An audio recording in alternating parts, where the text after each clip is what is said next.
Mes chers amis, c'est toujours avec beaucoup de joie que nous vous accueillons en télédiffusion ou en radiodiffusion dans le cadre de notre série biblique « Il m'a parlé ». Nous vous réitérons nos plus vifs remerciements pour votre fidélité, ce dont nous vous sommes infiniment reconnaissants. Nous sommes également redevables à la super équipe de Espérance Média Martinique qui nous assiste depuis le lancement de cette belle aventure. 1000 fois merci. Pour notre présentation de ce jour, notre 32e sujet, le thème abordé est le suivant: Jésus et le culte des images. Un thème qui, nous l'espérons, enrichira votre connaissance de la parole de Dieu et vous apportera peut-être des réponses à vos questionnements sur le sujet. Nous allons prier. Notre Dieu, notre Père, heureux sommes-nous de savoir qu'une fois de plus, tu nous guideras par ton Esprit Saint dans la bonne compréhension du sujet que nous allons développer dans quelques instants. Donne, nous t'en prions, à ceux qui nous suivent l'intelligence, c'est-à-dire l'esprit critique, pour une évaluation optimale et objective des points évoqués dans notre présentation. Nous t'en prions au nom de Jésus. Amen. Déjà, une interrogation. Une image. Qu'est-ce que c'est? L'image se définit comme une représentation ou une reproduction de quelque chose. Elle vient du latin imago, image artistique, portrait, représentation, effigie, de la racine indo-européenne im, qui a donné imitari en latin et imiter en français, et qui désignait une sorte de masque moulé à partir de cire d'abeille sur le visage d'une personne morte afin d'en conserver les traits comme d'un portrait et d'en produire éventuellement un moulage. Bien que notre sujet du jour traite du culte des images, vous savez, comme nous-mêmes, qu'actuellement est mis en valeur le culte du moi, le culte de l'image, le culte de la personnalité, le moi-je. C'est en fait devant Dieu de l'idolâtrie pure et simple. L'homme prenant la place de Dieu s'érige lui-même en Dieu. C'est le paraître qui l'emporte sur l'être. C'est le monde de l'artificiel, de l'artifice. Parce que je le vaux bien, n'est-ce pas le slogan d'une grande marque de cosmétiques? Sculpter son corps exagérément par les moyens du bodybuilding, se maquiller à outrance, se vêtir et se coiffer de façon extravagante, se faire percer le corps pour se rendre plus attrayant, faire de son corps une peinture ambulante par les différentes formes de tatouage, ce que d'ailleurs contredit formellement la parole de Dieu. Vous ne vous ferez pas d'incision sur le corps à cause d'un mort et vous ne ferez pas dessiner des tatouages sur le corps. Je suis l'Éternel. Ça se trouve dans le livre du Lévitique au chapitre 19, le verset 28, dans la version Le Semeur. C'est tout cela le culte de l'image de soi. Dieu, c'est moi.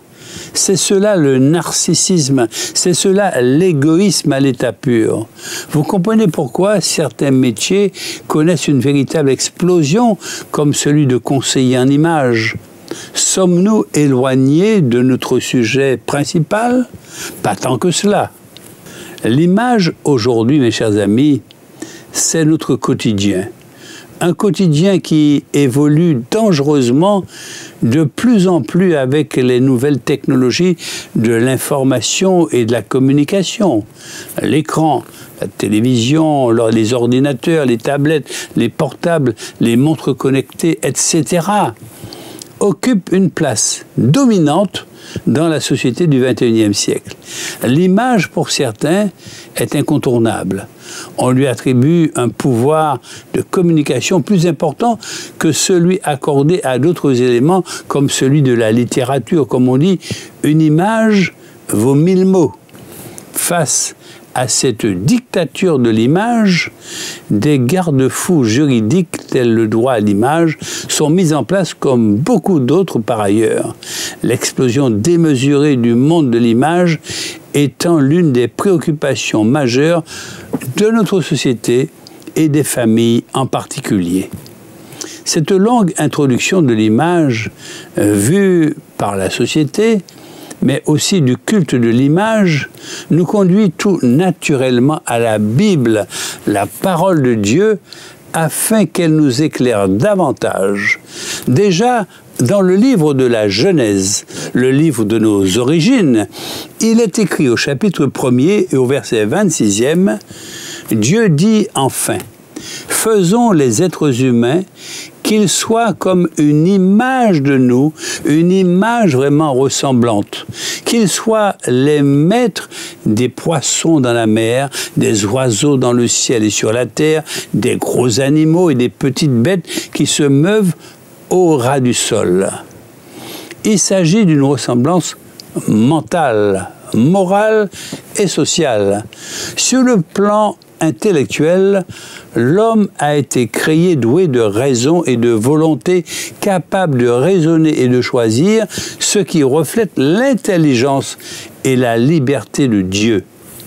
Chaque fois que quelqu'un invente une machine, écrit un livre, peint un paysage, apprécie une symphonie, fait une addition ou donne un nom à un animal de compagnie, il proclame le fait que nous sommes créés à l'image de Dieu.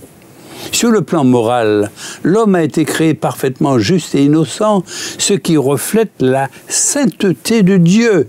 Dieu a vu tout ce qu'il avait créé, y compris l'humanité, et a dit que c'était très bon. Notre conscience, aux boussoles morales, est un vestige de cet état initial. Chaque fois que quelqu'un écrit une loi, renonce au mal, fait la louange d'un comportement juste ou se sent coupable, il confirme le fait que nous sommes créés à l'image de Dieu. Sur le plan social, l'homme a été créé pour entretenir des relations, ce qui reflète la nature trinitaire et l'amour de Dieu. En Éden, l'homme était d'abord en relation avec Dieu, puis Dieu a créé la première femme, car il n'était pas bon que l'homme soit seul. Chaque fois que quelqu'un se marie, se fait un ami, serre un enfant dans ses bras ou va à l'église, il démontre que nous sommes créés selon la ressemblance de Dieu. Le fait d'avoir été créé à l'image de Dieu implique aussi qu'Adam avait le libre arbitre.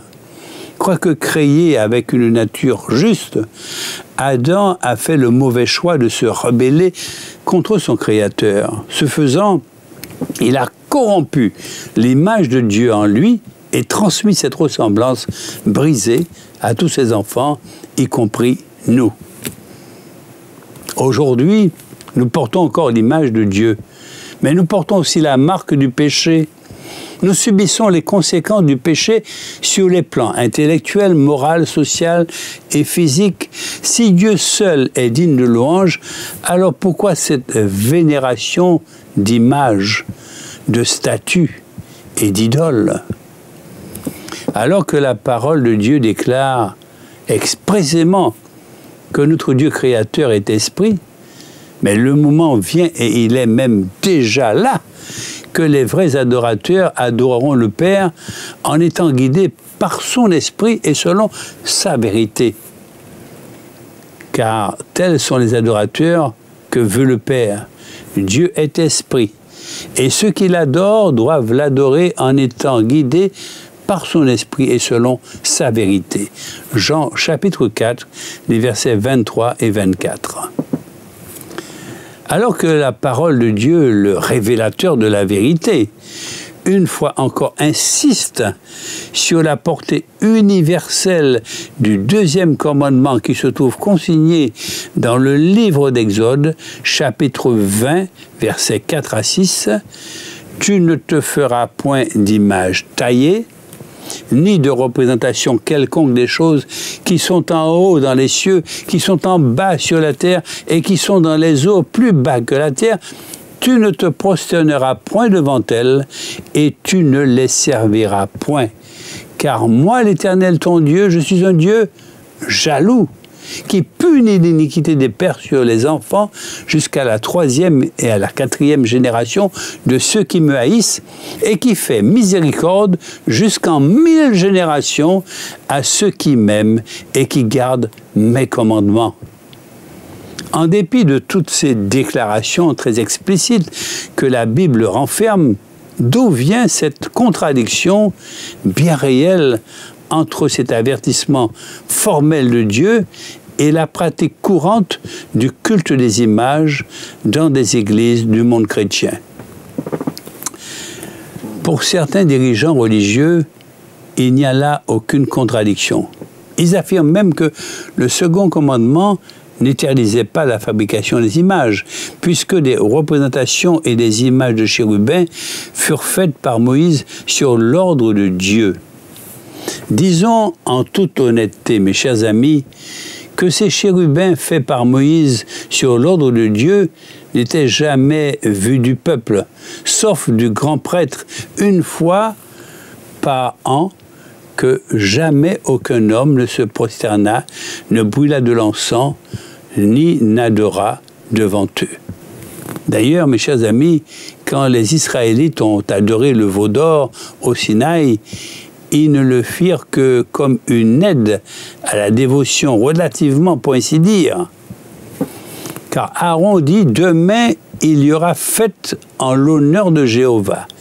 Néanmoins, Dieu fut irrité contre eux et les punit sévèrement de leur idolâtrie. Encore et encore, Israël succombait à l'adoration des idoles, à ces aides à la dévotion païenne, et chaque fois, Dieu les punissait. Avec la venue de Jésus-Christ et du nouvel ordre de choses, la nouvelle alliance grâce au sacrifice de Jésus, l'interdiction du culte des images n'a pas changé. Paul exhorta les chrétiens en leur disant « Fuyez l'idolâtrie ». Jean supplia, petits enfants, gardez-vous les idoles. Pourquoi quelqu'un devrait-il s'agenouiller devant une image de Jésus-Christ ou d'un saint quand il peut fléchir le genou directement devant Dieu? Dieu cherche ceux qui veulent l'adorer en esprit et en vérité. Quand Jean se prosterna devant un ange, il lui fut dit de ne pas le faire. Adore Dieu. Quand le pieux Corneille s'inclina devant Pierre, celui-ci le releva en disant « Lève-toi, moi aussi je suis un homme ». Le vrai adorateur se prosterne avec vénération devant Dieu seul. C'est à lui qu'il adresse ses prières par l'intermédiaire de Jésus-Christ. La fabrication et le culte des images sont contre Dieu. Maudit soit l'homme qui fait une image taillée ou une image de fonte, abomination de Jéhovah. Ceci est confirmé par le prophète Habakkuk au chapitre 2, au verset 18 à 20. À quoi sert une image taillée pour qu'un ouvrier la taille? À quoi sert une image en fonte et qui enseigne le mensonge? Pour que l'ouvrier qui l'a faite place en elle sa confiance, tandis qu'il fabrique des idoles muettes. L'Éternel est dans son saint temple, que toute la terre fasse silence devant lui. Ce fait seul, le fait que Dieu est dans son saint temple, devrait amener les hommes à prendre conscience de leur responsabilité devant lui, à mettre de côté leurs images taillées et à l'adorer, lui, le seul vrai Dieu vivant. Il ne tolérera pas que sa louange aille aux images. Le mot « idole » a pour signification image représentant une divinité que l'on adore comme si elle était la divinité elle-même. L'idolâtrie est le culte rendu à un dieu. Elle s'appuie sur la fabrication d'un objet ou d'une image que l'on adore comme si cet objet ou cette image était en fait Dieu. Que dit la Bible au sujet des idoles ? Les idoles ne sont pas des dieux, mais des ouvrages fabriqués par des hommes. Les adeptes du culte païen leur associent une divinité, mais l'idole ne représente pas de vrai Dieu. Ce sont des forces occultes et sataniques, bien réelles, qui jouent le rôle de la divinité. Satan et les démons se chargent de se faire passer pour ces dieux. Dieu nous met en garde face à ce grand danger de faire entrer sans le savoir le diable dans vos vies, dans vos familles, dans votre esprit, etc. C'est une certitude. Nous avons été créés par Dieu pour adorer. Par nature, nous adorons et nous devons nous interroger sur qui ou quoi nous adorons. À cause de notre péché qui nous éloigne de Dieu, nous sommes par nature des hommes nés idolâtres. L'expression « image taillée » est utilisée de deux manières dans l'Ancien Testament. D'abord, une représentation de l'Éternel sculptée en bois ou en pierre, et ensuite une représentation sculptée d'un dieu païen. Ces deux cas de représentation sont formellement interdits par ce commandement, la représentation étant un objet fabriqué. Ce commandement interdit aussi la représentation d'objets issus de la création, qui sont dans les cieux, les oiseaux et les astres. Sur la terre, les animaux et les plantes, ou dans les eaux, les poissons, ces choses représentaient, entre autres, des divinités païennes égyptiennes.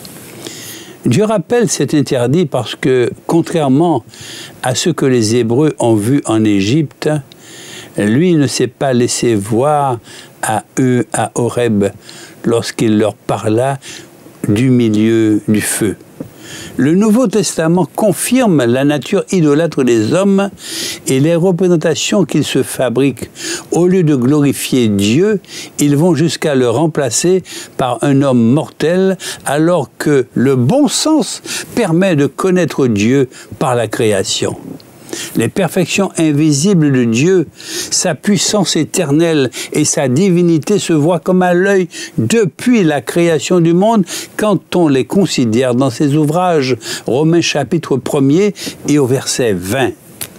Le deuxième commandement n'interdit pas l'art, il interdit l'idolâtrie. Ce sont deux choses très différentes. L'art, la sculpture ou la peinture peuvent être des moyens pour exprimer notre foi. Par exemple, le même jour où Dieu a donné les 10 commandements, il a également instruit Moïse de façon précise sur les détails de la construction du tabernacle et l'art y fut exprimé de manière majestueuse, ce que l'on voit dans Exode chapitre 25, les versets 17 à 22. Non seulement des chérubins furent sculptés, mais aussi des pommes et des fleurs servirent de décoration. Il en fut de même pour la construction du temple de Salomon, avec des chérubins, des palmes et des fleurs épanouies. 1 Roi, chapitre 6, que vous pourrez lire. Il y a donc une place légitime dans l'art religieux, dans le but d'illustrer certaines choses. L'art remplit 3 fonctions. Premièrement, la décoration. Il n'y a rien de mal à peindre la création de Dieu, des paysages, des montagnes, des fleurs, des arbres, des plantes, des animaux, les océans, les lacs, les couchers de soleil. Dieu donne du talent et il n'y a rien de mal de l'utiliser ainsi. Ensuite, l'instruction. Il n'y a rien de mal à faire une représentation de l'arche de Noé pour un but d'instruction ou de faire une représentation du tabernacle de Moïse qui fend la mer Rouge, de David qui tue Goliath, d'Élie qui lance un défi aux prophètes de Baal ou d'autres histoires bibliques.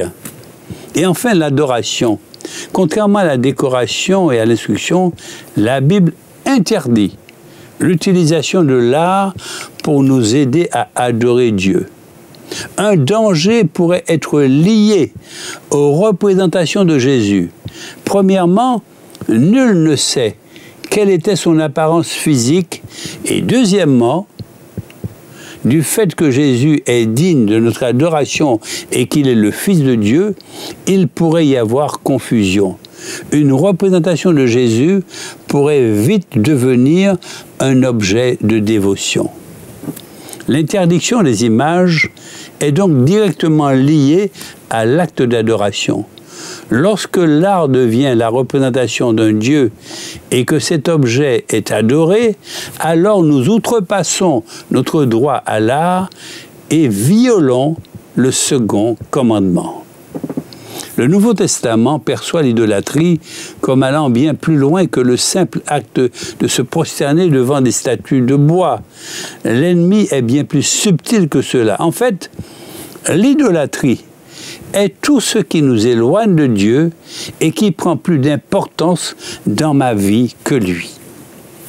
La débauche, l'impureté, les passions, les mauvais désirs, la cupidité, c'est-à-dire l'argent, etc., sont autant d'idoles qui peuvent prendre la place de Dieu. Et ceci est confirmé, chers amis, par l'apôtre Paul, quand il dit « Faites donc mourir tout ce qui appartient à la terre », c'est-à-dire l'inconduite, l'impureté, les passions incontrôlées, les désirs mauvais et la soif de posséder qui est une idolâtrie. Colossiens chapitre 1er, les versets 3 et 5.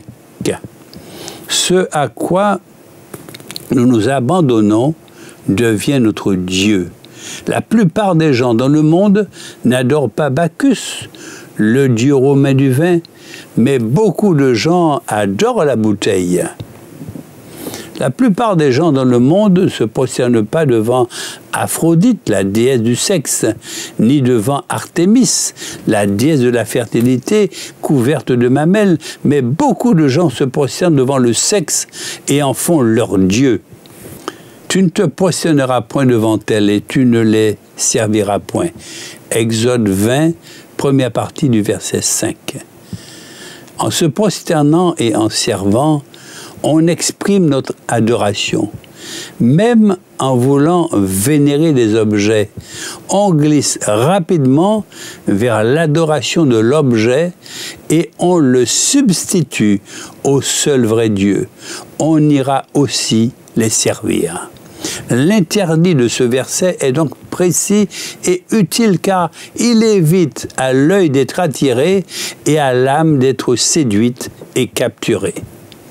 Le verbe se prosterner renvoie à l'idée de soumission, tel un vassal à son suzerain, tandis que le verbe servir renvoie à l'idée de maître. Dès lors, on se soumet à l'idole et celle-ci devient maître de la personne qui l'adore. Déjà dans le contexte du premier commandement, tu n'auras pas d'autre Dieu devant ma face, Exode chapitre 20, le verset 3, l'adoration d'un Dieu de fabrication humaine était interdite. Mes chers amis, on se rend vite compte que l'idolâtrie n'a aucun sens. Ceux qui les fabriquent seront dans la confusion car les idoles ne voient pas, n'ont pas d'intelligence et sont incapables de sauver. On leur apporte de la nourriture et des cadeaux, on leur offre de l'encens, on les revêt d'habits, on les loge dans des basiliques, dans des cathédrales, des églises, des pagodes, des temples, des habitations. On les dépoussière, on les nettoie, on leur allume des bougies, des cierges, On leur adresse des prières, les idoles ne mâchent pas, n'avalent pas, ne digèrent pas la nourriture qui leur est offerte.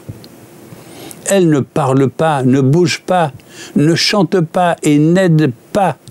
Elles ne font rien. Ceux qui les fabriquent sont aveugles, ils ne discernent plus, ne s'interrogent pas et ne constatent pas qu'elles leur mentent. Alors pourquoi les adorer? En revanche, le vrai Dieu nous parle, il nous entend, il nous répond, il nous exauce, et il a parlé de manière audible aux Hébreux dans le désert du milieu du feu. Vous êtes alors avancés pour vous tenir au pied de la montagne. De celle-ci jaillissaient des flammes qui montaient jusqu'au ciel, au cœur d'une sombre fumée et d'un épais nuage. Le Seigneur vous a parlé du milieu du feu. Vous l'avez entendu parler, mais sans le voir. Vous ne perceviez que sa voix. Il vous a révélé son alliance avec vous. Il vous a ordonné de la respecter en obéissant aux 10 commandements qu'il a écrits sur 2 tables de pierre. Les enfants d'Israël ont entendu Dieu, mais ne l'ont pas vu. Alors, comment est-il donc possible de fabriquer une représentation physique de Dieu alors que personne ne l'a vu? Dieu s'est révélé par le biais de sa voix, justement pour que nous ne fixions pas sur une image qui va d'office réduire notre perspective. On va mettre Dieu dans une boîte à notre image. C'est pour cela que nous devons mettre dans nos églises l'accent plutôt sur la parole de Dieu. Mes chers amis, nous n'avons certainement pas besoin d'une image pour comprendre la nature de notre Sauveur et Seigneur Jésus-Christ. Pour cela, il nous suffit de regarder sa création, comme nous le rappellent les 2 premiers versets du psaume 19. Le ciel raconte la gloire de Dieu et l'étendue révèle l'œuvre de ses mains. Le jour en instruit un autre jour, la nuit en donne connaissance à une autre nuit. Il nous suffit de nous abreuver de sa parole de vérité et de nous laisser convaincre par le Saint-Esprit. De plus, mes chers amis, et pour conclure, rappelons-nous que notre propre vie, en tant que rachetés du Seigneur, sanctifiés et justifiés par son sang, versé à la croix, nous le révèle tel qu'il est. Amen. Nous allons prier.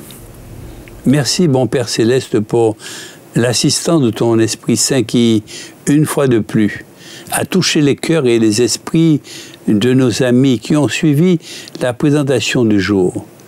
Le sujet, il est vrai, a nécessité une écoute attentive, à chacun de faire son choix et de se déterminer en conscience. Au nom de Jésus. Amen. Notre prochain sujet, le 33e de notre série biblique Il m'a parlé, a pour titre « Jésus et les dons spirituels ». En plus de son sang versé pour nos péchés, Jésus nous fait cadeau de dons spirituels. Que sont ces dons et pour quel usage? Nous y répondrons bientôt, mes chers amis. Alors, bye bye.